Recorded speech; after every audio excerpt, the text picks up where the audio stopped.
안녕하세요. 덴탈빈의 이대입니다. 이번 시간에는 크레스탈 어프로치 투 사이너스, 즉 상악동으로의 치조정 접근에 있어서 여러 가지 논란이 되고 있는 것을 말씀드리도록 하겠습니다. 1996년에 미국의 매사추세츠에 있는 뱁슨 컬리지에서 닥터 올레 젠슨이 주도가 되어서 사이너스 컨센서스 컨퍼런스가 열렸습니다. 그때는 잔존골의 양에 따라서 잔존골이 10mm 이상일 때는 클래스 A, 노말이고요.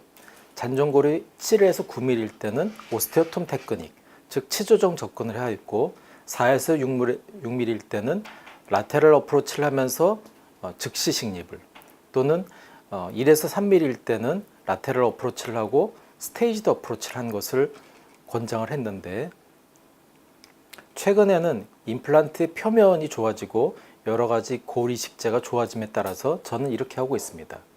즉 잔존골이 6mm에서 8mm일 때는 바이코티칼 인게이지, 즉 크레스탈본과 사이너스의 코티칼 라이닝을 같이 인게이지 시키는 방법이고요. 잔존골이 5mm 정도일 때, 즉 4에서 6mm일 때는 크레스탈 어프로치를, 잔존골이 1에서 3mm일 때는 라테럴 어프로치를 할 수도 있고, 또는 멀티플하게 심을 때는 크레스탈 어프로치를 할 수 있다고 생각합니다. 그런데 왜 5mm를 크레스탈 어프로치의 기준으로 삼았을까? 첫 번째는 이제 이니셜 스테빌리티 때문인데요. 대부분 이제 브레인막 임플란트를 심었을 때는 5개의 스레드가 인게이지 된 것이 이니셜 스테빌리티에 좋다고 합니다. 하지만 A처럼 식립을 하면 이것이 원래 이제 본에 맞춰서 심는 것이 브레인막 임플란트의 원래의 프로토콜인데, 퍼스트 스레드까지 높기 때문에 B처럼 수프라 크레스탈로 심는 것이 좋겠죠. 하지만 이렇게 B처럼 심으면 리무버블 덴처를 쓰고 있는 환자에서는 이렇게 할 수가 없겠죠. D 같은 경우도 마찬가지입니다.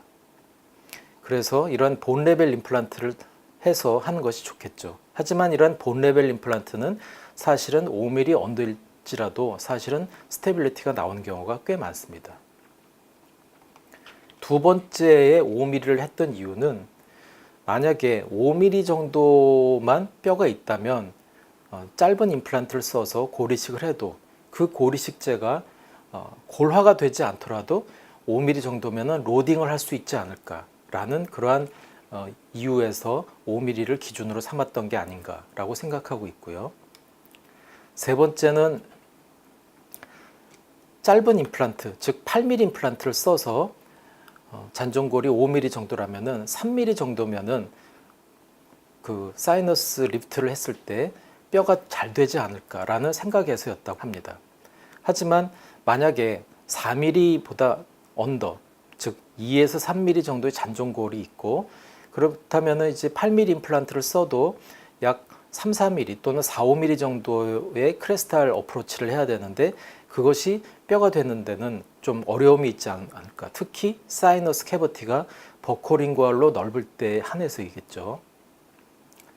이것을 보시면요, 크레스탈을 하건 라테럴을 했을 때 사이너스 멤브레인이 저렇게 올라가면, 고리식제를 넣는다면요, 버카롤 또는 디스탈, 팔라탈 또는 미디아롤, 그리고 메지알, 그리고 알베올라 월, 즉 5월이 노출이 되면서 여기서부터 스템셀이 공급이 되는데, 그러면은 뼈가 잘 되겠죠.